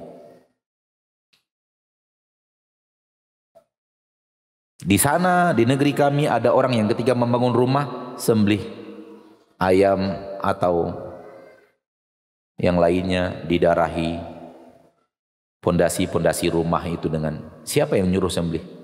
Untuk siapa nyembelih? Di negeri kami di sana, nggak tahu kalau di Bandung ini antum yang tahu, kalau ada satu kontraktor membangun jembatan, nyembelih sapi dulu. Sebelum mulai kerjaan membangun jembatan, untuk siapa sembelih itu disembelih? Untuk Allah. Ayatnya mana? Hadisnya mana? Allah nyuruh sembelih sapi. Allah suruh sembelih hewan, darahi hewan, darahi pondasi rumah kita dengan darah hewan untuk siapa yang nyuruh? Ayatnya mana? Hadisnya mana? Enggak ada. Berarti sembelihan untuk selain Allah. Di negeri kami di sana ada orang yang mau melaut, sembelih ayam dulu. Darah ayam dicurahkan ke laut supaya apa ya? Supaya selamat ketika melaut, dapat rezeki, bawa pulang ikan banyak. Siapa yang suruh sembelih? Allah. Mana ayatnya, mana hadisnya? Enggak, berarti selain Allah yang suruh. Berarti dia telah melakukan penyembelihan kepada penjaga laut supaya dia aman. Penjaga laut itu sesuatu selain Allah. Apa nama dosanya? Dosa syirik. Kalau itu dilakukan, berlaku kepadanya. Kalau itu dilakukan dan dia tidak taubat sampai wafat, di saat wafat dia tidak punya la ilaha illallah. Wafatnya dalam keadaan tidak muslim, dalam ilmu Allah terhadap dirinya.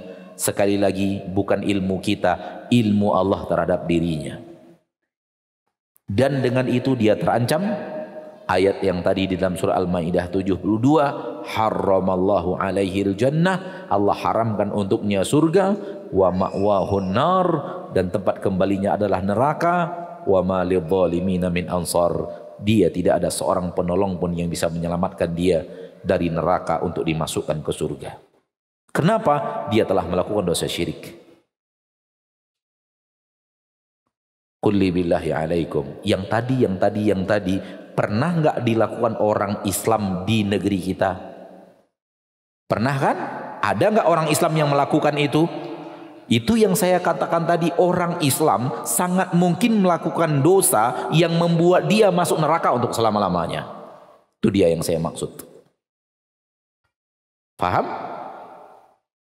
Orang Islam mungkin saja dia melakukan dosa yang membuat dia sebenarnya sudah keluar dari Islam dalam pandangan Allah, dalam ilmu Allah terhadap dirinya, wafatnya tidak punya la ilaha illallah, ketika menghadap Allah bukan lagi muslim, maka diperlakukan seperti orang yang tidak Islam.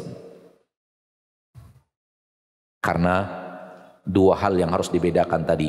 Kita menilai diri kita muslim atau mukmin masih punya keislaman dan keimanan, dan yang kedua Allah menilai kita bagaimana. Yang terpenting adalah bagaimana Allah menilai kita, bukan bagaimana kita menilai diri kita sendiri. Kita anggap selesai bahasan syirik, walaupun bahasan syirik itu lebih panjang daripada itu, ya.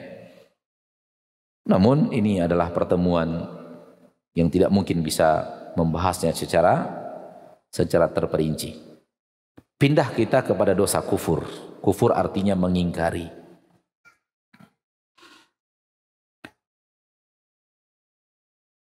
Kalau kita bicara kufur secara yang difahami adalah orang yang tidak Islam. Sudah jelas itu, dia tidak beriman kepada Allah, tidak beriman kepada Nabi Muhammad sallallahu alaihi wasallam. Mungkin tidak beriman dengan hari akhirat, tidak beriman dengan ada surga dan neraka. Bahkan sekarang ini di negeri barat sana sudah mulai menjamur di Indonesia, walaupun tidak terlalu banyak, tapi sudah mulai. Tapi di barat itu sangat menjamur, tak percaya dengan adanya pencipta langit dan bumi. Tak ada, dunia ini nggak ada penciptanya. Ateis, tak percaya dengan adanya Tuhan. 6.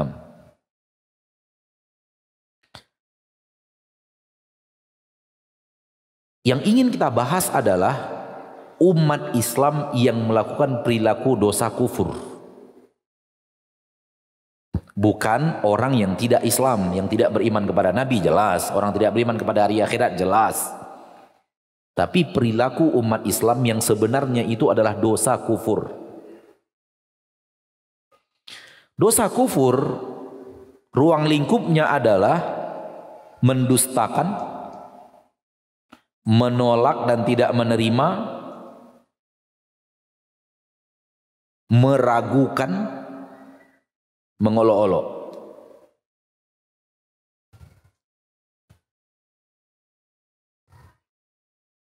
Ruang lingkupnya adalah mendustakan, menolak dan tidak menerima,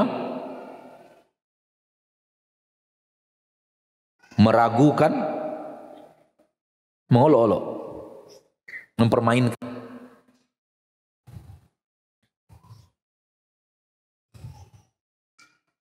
Satu lagi, menghalalkan yang diharamkan atau sebaliknya, menghalalkan yang diharamkan dan mengharamkan yang dihalalkan.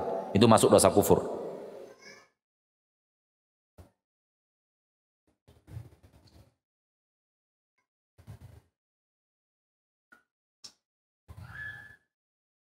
Baik.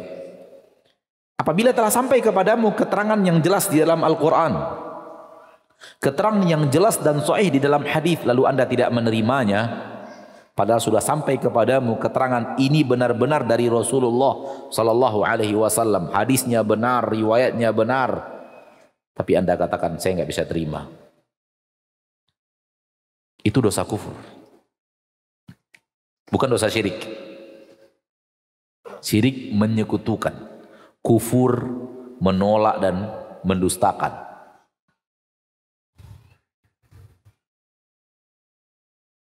Hati-hati wahai muslim, wahai muslimah.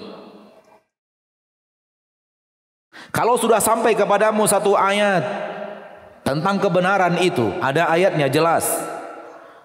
Ada suatu hadis yang disampaikan, hadisnya jelas dari Nabi, hadisnya sahih, apalagi dibacakan kepadamu, ini hadis riwayat Imam Bukhari.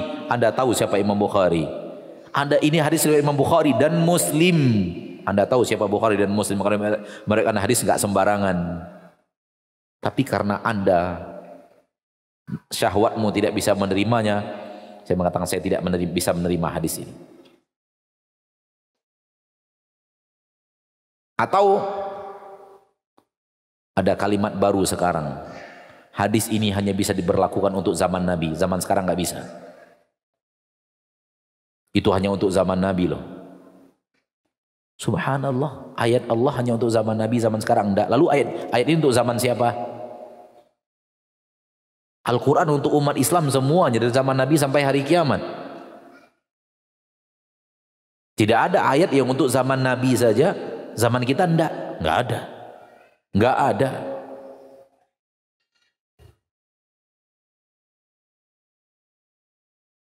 Kadang-kadang dibacakan hadis yang sahih, tapi untuk menolak hadis yang sahih itu caranya dengan cara yang seperti itu. Itu benar, tapi di zaman Nabi bisa diperlakukan, sekarang tidak bisa. Itu benar, tapi untuk di zaman Nabi, zaman sekarang tidak. Salah satunya di Sudan, kejadian. Ketika mereka sedang berbicara tentang emansipasi wanita dan persamaan hak asasi antara pria dan wanita harus diperlakukan sama. Dan pemateri sedemikian bersemangatnya menyampaikan itu, giliran tanya jawab ada yang menanyakan, lalu bagaimana dengan hadis Nabi sallallahu alaihi wasallam, ma raaitu naqisati aqlin wa dinin min ihdakunna. Saya tidak melihat adanya orang yang kurang akalnya dan kurang agamanya. Maksudnya adalah kaum wanita di dalam hadis dan hadisnya sahih. Pemateri mengatakan itu untuk wanita di zaman Rasul. Untuk wanita di zaman sekarang tidak sempurna akalnya, sempurna agamanya. Mana? Coba lihat. Seenaknya saya menolak hadis Nabi Muhammad sallallahu alaihi wasallam. Yang dia lakukan itu bisa membuat dia terjerumus ke dalam dosa kufur. Kalau dia terjerumus ke dalam dosa kufur, la ilaha illallahnya apa? Runtuh. La ilaha illallahnya runtuh.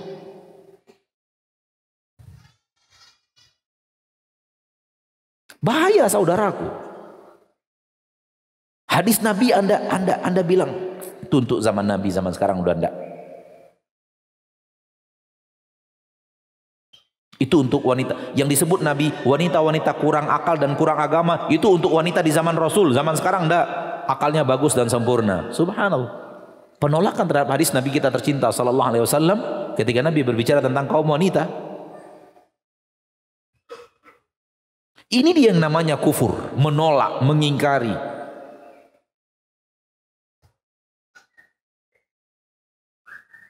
Agak mirip dengan hadis sahih tentang solat wanita lebih afdol di rumah. Solat wanita lebih afdol di rumah, sampai kepadanya hadis ini sahih.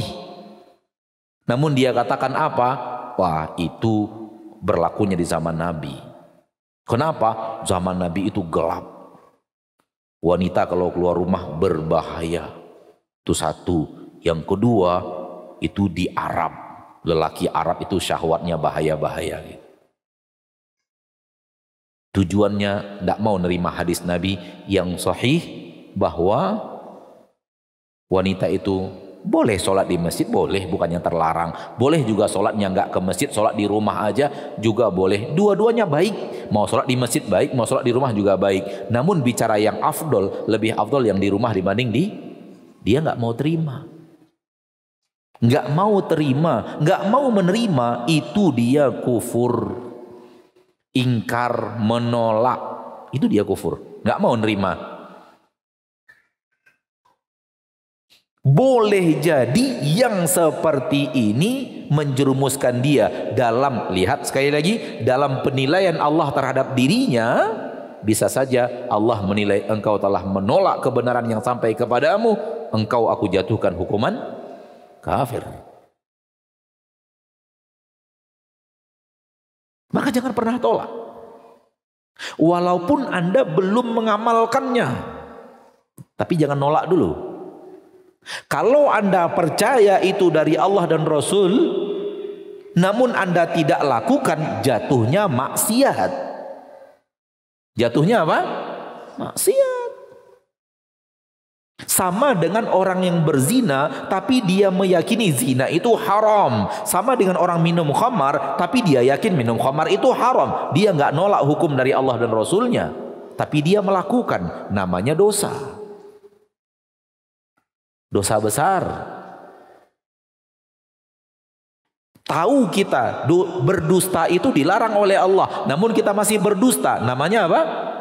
Dosa. Tapi kita tidak menolak hukum dari Allah. Dosa itu dusta, dusta itu dosa. Kita tahu dusta itu dosa, tapi kita masih melakukan dusta itu maksiat. Pelanggaran terhadap syariat. Anda tahu Anda melanggarnya, tapi menghalalkan itu nggak boleh. Itu namanya Kufur. Lalu dia katakan apa? Dia katakan itu untuk wanita di zaman Rasul. Kalau di zaman Rasul iya. Wanita lebih afdol sholat di rumah karena tidak aman. Subhanallah. Wanita di zaman Rasul keluar dari rumah ke masjid sholat isya. Siapa masyarakat di sekitar rumah wanita itu? Abu Bakar, Umar, Utsman, Ali, Abu Hurairah, Subair, Talha, Anas bin Malik, Abdullah bin Abbas, Anda mengatakan tidak aman wanita keluar, padahal masyarakat di sekitar masjid itu orangnya.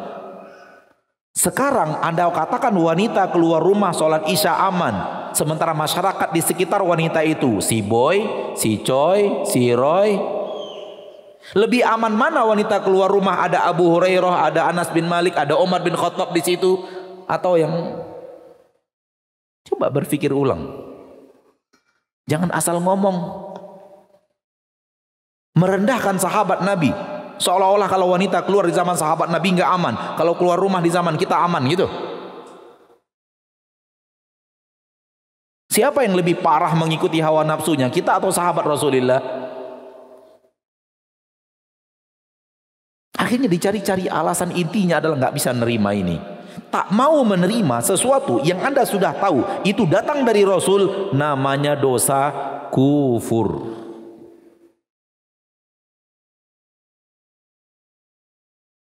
Dan hati-hati dengan perilaku seperti itu, karena Allah bisa saja menilai dirimu karena menolak, batal la ilaha illallah. Tak mau menerima. Hal mirip dengannya menghalalkan yang diharamkan Allah. Sudah tahu Allah mengharamkan, tapi cari-cari alasan akhirnya halal. Belum lama ini tesis doktoral S3 menghalalkan ini, menghalalkan itu. Itulah dosa kufur. Walau dilakukan oleh seorang pasca sarjana di universitas yang menamakan dirinya universitas Islam. Itu dia dosa kufur. Menghalalkan yang Allah haramkan, mengharamkan yang Allah halalkan. Allah halalkan, dia tahu Allah halalkan, dia cari-cari alasan untuk hukumnya haram. Dia tahu Allah haramkan, dia cari-cari alasan untuk hukumnya adalah halal.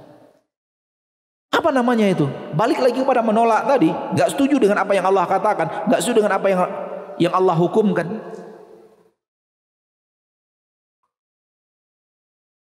Betapa banyaknya orang yang tidak setuju dengan hukum waris. Allah yang ngatur, dia nggak setuju. Dan hal seperti ini sangat mungkin membuat Anda dianggap Allah hilang Islammu, hilang imanmu, batal Islammu, batal imanmu. Maka berhati-hatilah. Termasuk salah satu dosa kufur, memperolok-olokkan dan memain-mainkan agama Islam. Nggak boleh. Islam tidak boleh dipermain-mainkan dengan kata-kata. Islam tak boleh diolok-olok. Ketika kita sudah tahu itu syariat Allah, syariat Rasul, haram untuk kita permainkan. Di dalam Al-Quran surat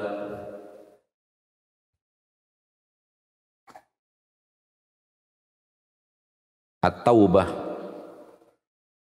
ayat 65 dan 66. Wala in sa'altahum la yaqulunna innama kunna nakhudu wa nal'ab qul abillahi wa ayatihi wa rasulihi kuntum tastahzi'un qad kafartum la ta'tadiru qad kafartum ba'da imanikum. Apabila engkau bertanya kepada mereka, kenapa kalian berolok-olok? Mereka mengatakan, kami hanya bersenda gurau, kami hanya main-main. Katakan kepada mereka, apakah dengan Allah, dengan ayat-ayatnya, dengan Rasulnya, itu yang kalian olok-olok? Berolok-olok silakan pakai yang lain, tapi Allah jangan diperolok-olok. Berolok-olok silakan pakai yang lain, tapi ayat-ayat Allah jangan diperolok-olok. Berolok-olok silakan dengan yang lain, tapi Hal-hal yang berhubungan dengan Rasul jangan diolok-olok, karena Allah harus kita muliakan, ayat Allah harus kita muliakan, Rasul Allah harus kita muliakan. Orang yang mengolok-olok salah satu diantaranya menunjukkan dia tidak memuliakan Allah dan Rasulnya dan ayat-ayatnya. Hatinya tidak mengagungkan. Qul, katakan kepada mereka, abillahi wa ayati wa rasuli kuntum tastahzi'un. Mengolok-olok Allah, ayatnya, Rasulnya, la ta'tadiru. Jangan cari-cari alasan, jangan minta maaf. Qad kafartum ba'da imanikum. Kalian sudah kafir setelah kalian beriman. Maka berhati-hati dengan lisan kita. Kadang-kadang lisan ini tak terjaga. Yang diolok-olokkan bahagian daripada ayat Allah. Enggak boleh. Kalau ada, cepat istighfar, minta ampun kepada Allah subhanahu wa ta'ala, agar kalau pernah terjadi mengolok-olok syariat, kita taubat dari dan diampuni dosa dan kesalahan kita oleh Allah. Surat cinta dari panitia, waktu habis. Baik, secara garis besar kita sudah bicara apa itu syirik, apa itu kufur, dan silahkan dijabarkan hal-hal yang berhubungan dengan dua kaedah tadi, kaedah memahami apa itu syirik dan memahami apa itu kufur. Mudah-mudahan semua kita yang ada di masjid ini wafat di atas la ilaha illallah. Amin ya rabbal alamin. Satu pertanyaan pertama, Ustadz, bagaimana caranya saya tahu bahwa Allah menilai atau menyatakan saya seorang muslim? Enggak ada tahu, enggak ada caranya. Karena itu gaib. Hal yang gaib, bagaimana cara mengetahuinya? Namun akan ketahuan di yaumil hisab. Akan ketahuan di yaumil hisab. Oleh karena itu, bahasan yang kita bahas sekarang, hati-hati dengan dosa-dosa yang bisa membuat Anda tidak lagi muslim. Itulah artinya.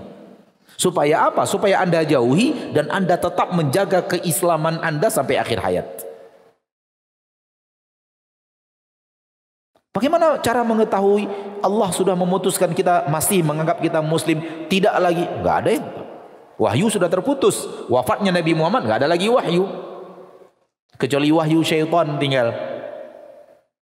Wahyu syaitan masih ada, sampai sekarang masih banyak wahyu syaitan. Tapi wahyu dari Allah udah enggak ada. Siapapun yang mengatakan ini dari Allah padahal wahyu sudah berhenti, ini dari Allah, pasti dusta.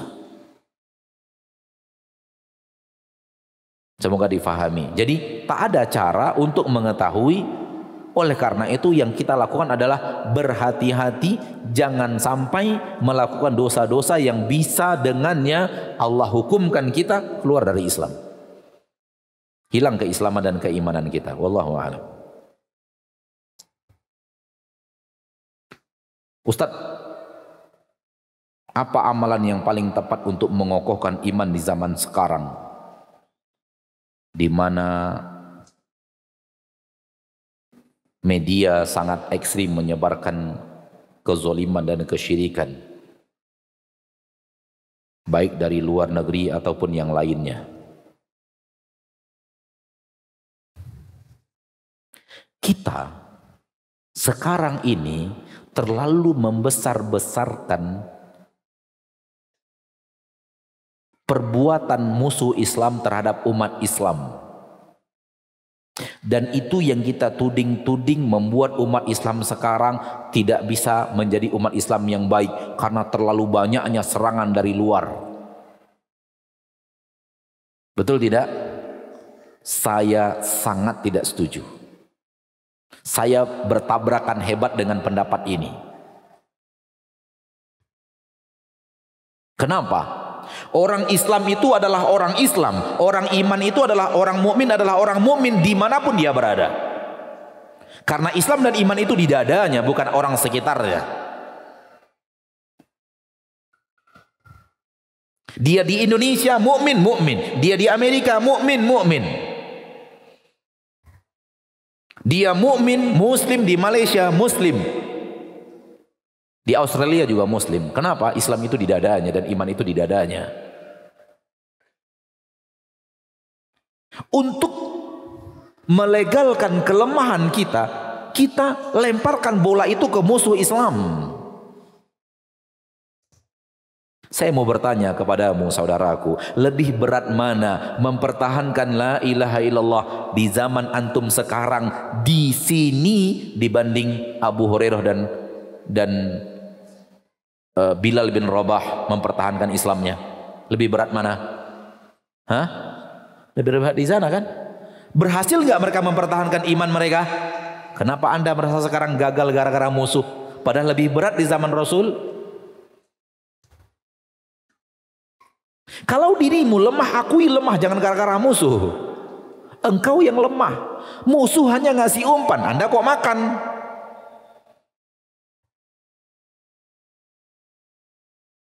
Kesalahan kita umat Islam, itu tahu itu umpan dimakan. Film-film itu umpan dimakan. Konser-konser umpan dimakan. Fashion-fashion umpan dimakan. Majalah-majalah nggak jelas umpan dimakan. Yang salah siapa? Yang ngasih umpan apa yang makan? Yang makan. Jadi kalau Anda lemah, akui kelemahan dirimu. Jangan salahkan musuhmu. Musuh dari dulu memang nyerang Islam dari dulu. Tapi ketika engkau yang ikut aliran musuhmu, engkau yang salah dan lemah. Untuk menjadi seorang muslim, untuk menjadi seorang mukmin di zaman Rasul, rintangannya sangat berat, tapi mereka lalui dengan keimanan mereka. Di zaman kita enggak seberat zaman mereka, tapi kita kalah. Berarti yang lemah kitanya. Mari perkuat keimanan kita. Mari perkuat keimanan kita. Mari perkuat benteng keimanan kita agar musuh-musuh merasa gagal memberikan umpan. Wallahu a'lam.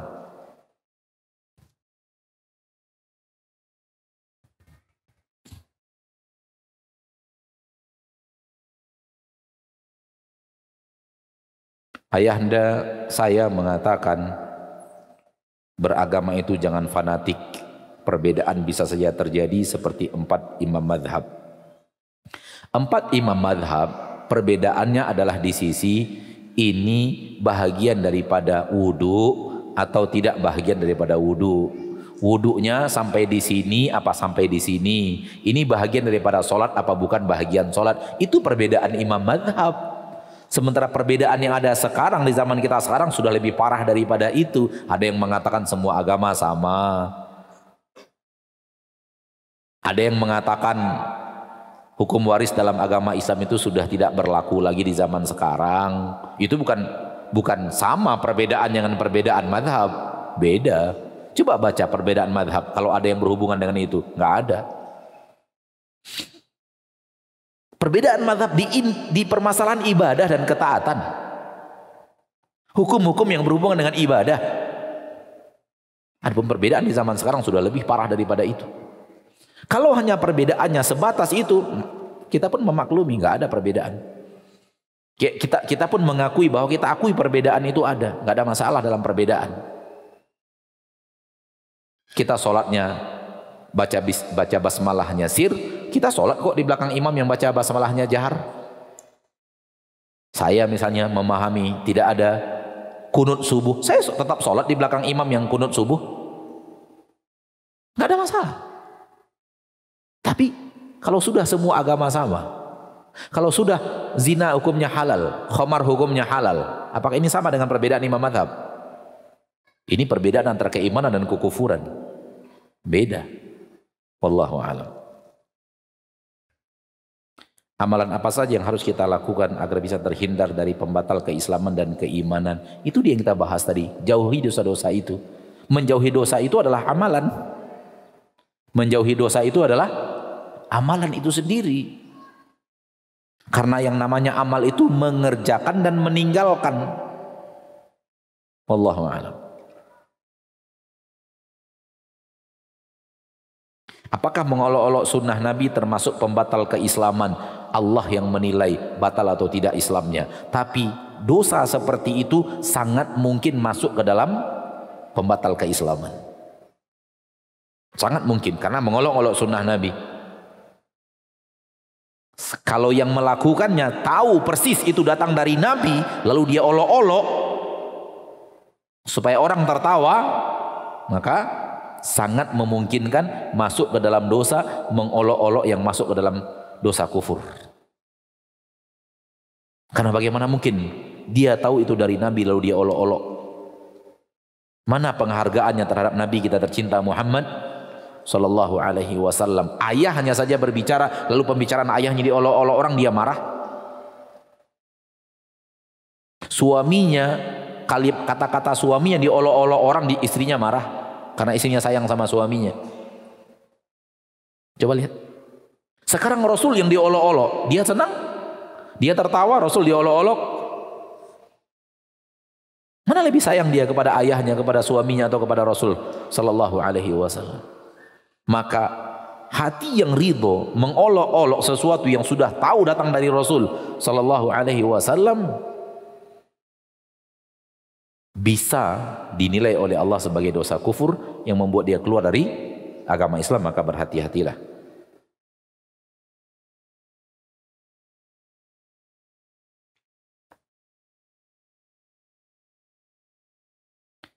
Apakah dosa syirik kecil yang dikerjakan terus-menerus bisa menjadi syirik besar? Ya enggak bisa. Syirik kecil tetap saja syirik kecil, karena syirik besar itu meminta kepada selain Allah. Jadi syirik kecil tetap syirik kecil. Wallahu a'lam.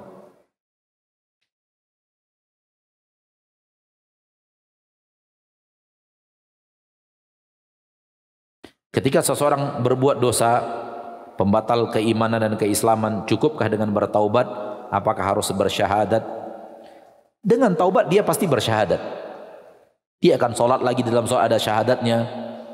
Dia akan membaca doa zikir pagi, di situ ada syahadatnya. Nggak perlu harus diulang-ulang syahadat sebagaimana yang difahami harus bagaikan orang sudah di luar Islam masuk ke dalam agama Islam. Enggak.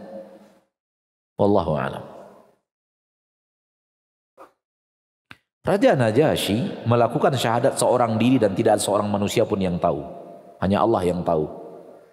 Sah enggak keislamannya? Sah. Sehingga ketika dia wafat dari kota Madinah, Nabi mengatakan telah wafat hari ini rajulun salih, seorang lelaki yang saleh, padahal dia bersyahadat seorang diri. Tak ada yang tahu kecuali Allah.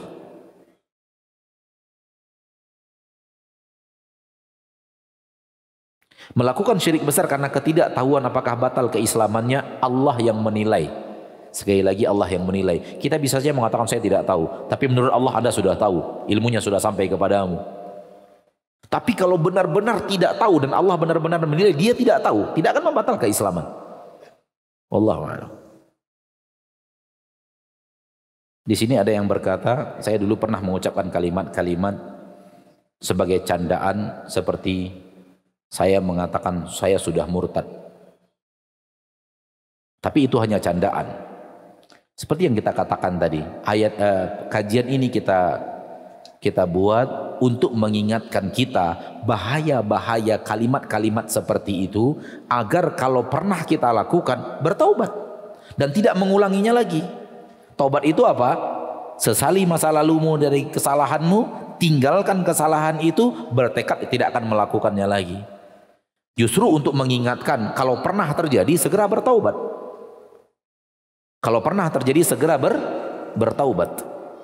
Saya pernah menyaksikan seorang berbicara di depan syekh sambil bergurau, itu ditegur keras oleh syekh. Karena syekh menganggap ini berbahaya dalam akidah. Ya, ketika datang pelayan makanan dan pelayan itu bertanya, Indonesia? Syekhnya orang Arab dari Madinah datang ke Indonesia. Pelayan yang bertanya, juz apa? Mendengar kalimat juz, Syekh heran, juz itu apa? Gitu. Karena juz itu kan mirip pakai bahasa Arab juz. Bahasa Arab juz kan beda kan? Juz satu, Al-Quran loh, juz. Itu bahasa Arab kan? Sementara pelayan mengatakan juz juga, padahal yang bahasa Indonesia. Sehingga Syekh bertanya, juz itu apa? Sehingga kita terangkan juz itu adalah ya asir, kalau bahasa Arabnya asir, sesuatu yang diperas, buah-buahan yang di bahasa Arabnya asir. Oh, juz itu asir. Lalu ada yang bilang sama petugas yang datang itu, Anda pesan juz apa? Dia bilang pesan juz amma. Ditegur oleh Syekh, nggak boleh, nggak boleh ngomong itu. Ini agama, nggak boleh dipermainkan. Hanya bilang juz amma coba. Pelayan nanya pesan juz apa, dia ngomongnya apa? Pesan juz amma. Bermain nggak? Yang dipermainkan apa? Kalimat juznya, bukan ayatnya. Kalimat juz amma. Juz amma bagian dari syariat. Kalimat itu bagian daripada agama, bukan? Bagian daripada bahasan syariat, bukan? Juz amma dipermainkan oleh dia, ditegur langsung oleh Syekh, dinasihati dengan keras dan tegas. Nggak boleh. Itu namanya memainkan agama Allah. Dan boleh jadi kalimat-kalimat juz seperti ini menjadi sesuatu yang kita candakan, ya, menjadi sesuatu yang kita candakan. Dan ada canda-canda yang lebih berat daripada itu. Yang sekecil ini saja ditegur langsung oleh Syekh. Nggak boleh, kata Syekh. Nggak boleh untuk mengucapkan kalimat seperti itu. Pramusaji bertanya, Anda pesan juz apa? Lalu dia jawab, saya pesan juz amma. Nggak boleh. Ini bahagian daripada mengolok-olok agama, kata beliau. Bayangkan, lihat ketika suatu dosa di hadapan orang yang ahli agama, dia tahu itu nggak boleh, langsung ditegur. Kenapa? Ini ahli agama di depannya, tahu ini bagian daripada agama, nggak boleh diolok-olok, nggak boleh untuk kata-kata yang dia bukan serius bagian agama, nggak boleh. Wallahu a'lam. Kalau berhukum dengan selain hukum Islam, apa itu pembatal keimanan? Taib. Kita lihat tadi, kufur itu apa? Dilakukan karena menolak, dilakukan karena berolok-olok, tak mau menerima. Sekarang berhukum dengan hukum selain Allah. Apakah dia meyakini hukum Allah itu yang terbaik namun dia tidak lakukan? Itu maksiat. Atau dia meyakini hukum Allah nggak berlaku lagi. Hukum Allah udah nggak relevan untuk zaman. Hukum Allah itu nggak cocok untuk zaman sekarang. Masih ada hukum lain yang lebih baik daripada itu. Kufur. Jadi dilihat dulu, itu hampir mirip dengan apa? Hampir mirip dengan orang yang berzina. Kalau dia berzina, zina itu halal katanya, kufur. Boleh berzina, halal, kufur. Dosa kufur. Tapi kalau dia mengatakan, saya tahu ini haram, tapi saya belum bisa meninggalkan, maksiat. Sama dengan berhukum dengan hukum selain Allah. Saya tahu nggak boleh, tapi gimana lagi? Saya belum bisa keluar dari situ. Hukumnya kufur apa maksiat? Maksiat. Sama dengan antum dusta, antum tahu itu haram nggak boleh, tapi antum dusta, maksiat. Tapi kalau dilakukan dengan penuh keyakinan, hukum Allah sudah nggak bagus, yang bagus hukum ini, itu bisa jatuh kepada dosa kufur yang mengeluarkan orang dari agama Islam. Na'udzubillah min dzalik. Satu pertanyaan terakhir pada kesempatan yang berbahagia ini. Di tempat ana ada firqah yang selalu mengajak untuk bersyahadat kepada pemimpinnya. Apakah ini termasuk kufur? Tidak termasuk kufur, tapi termasuk aliran sesat. Tidak termasuk kufur, tapi termasuk aliran sesat. Di mana dia tidak mengakui syahadat orang lain. Dia hanya mengakui syahadat orang lain yang sudah diucapkan di depan guru besarnya atau pimpinan dakwahnya dan ketuanya dan yang lainnya. Entah murabbi namanya, entah apa namanya, Anda nggak tahu. Semua yang bersyahadat kalau tidak disaksikan oleh gurunya, dianggap syahadatnya tidak sah. Maka ini aliran sesat. Aliran sesat. Imam Syafi'i pernah nggak syahadat di depan gurunya? Hah? Imam Syafi'i pernah nggak syahadat di depan gurunya? Depan gurunya yang dia sebut ini, pernah nggak? Berarti nggak laku dong syahadat Imam Syafi'i. Aneh-aneh aja. Ya. Jadi siapapun yang mengatakan nggak sah syahadatnya kalau belum disaksikan oleh guru ini atau guru itu atau guru ini atau guru itu, aliran sesat, jauhi. Ceritanya jadi panjang kalau ingin saya bahas. Akan tetapi pastikan cukup satu itu saja, pastikan bahwa itu aliran sesat yang harus dijauhi. Mereka hanya mengakui keislaman orang-orang yang sudah sekelompok dengan mereka karena gurunya, dan ini memecah belah umat Islam. Kalau Anda berhak mengatakan itu kepada guru Anda, orang lain juga berhak mengatakan kepada gurunya, si B juga berhak mengatakan untuk gurunya, si X juga mengatakan itu untuk gurunya. Pecah-pecah kita. Akan terjadi firqah di dalam agama Islam yang sangat banyak karena masing-masing punya guru. Guru siapa yang benar? Guru siapa yang punya hak? Satu-satunya yang berhak Rasulullah sallallahu alaihi wasallam. Oleh karena itu Abu Bakar, Umar, Utsman tidak pernah mengakui kalau orang syahadat depan saya baru sah. Tidak di depan saya enggak sah, enggak ada. Apalagi gurunya yang hidup di tahun ini 1440 sekian Hijriah, baru dia yang mensahkan syahadat seseorang, sementara Abu Bakar dan Umar tidak pernah mengerjakan. Siapa Anda? Kalah Abu Bakar dan Umar. Siapa guru Anda? Kalah Abu Bakar dan Umar. Kalah Abu Hurairah, periwayat hadis terbanyak. Ini indikasi bahwa alirannya aliran sesat yang wajib kita tinggalkan. Dan biasanya kalau Anda sudah masuk ke dalam kelompok itu dan Anda tinggalkan, Anda dinilai orang murtad. Biasanya begitu. Santai aja, murtad menurut lu, menurut kamu bilang, bukan menurut Allah dan Rasulnya. Ya. Terus Raja Najasyi di depan siapa dia mengucapkan syahadat? Nggak ada. Di depan Allah saja, ikhlas. Maka orang yang bersyahadat ikhlas, disaksikan oleh Allah keikhlasannya, sah agamanya, sah Islamnya. Wallahu a'lam. Sampai di sini pertemuan kita pada malam hari yang berbahagia ini. Semoga Allah tabaraka wa taala mewafatkan semua kita di atas husnul khatimah, memaafkan dosa dan kesalahan kita di yaumil hisab, dan semoga Allah kuatkan kaki kita di saat nanti kita melintas di atas sirat. Amin ya rabbal alamin. Subhanakallahumma wa bihamdika asyhadu an la ilaha illa anta astaghfiruka wa atubu ilaik. Wassalamualaikum warahmatullahi wabarakatuh.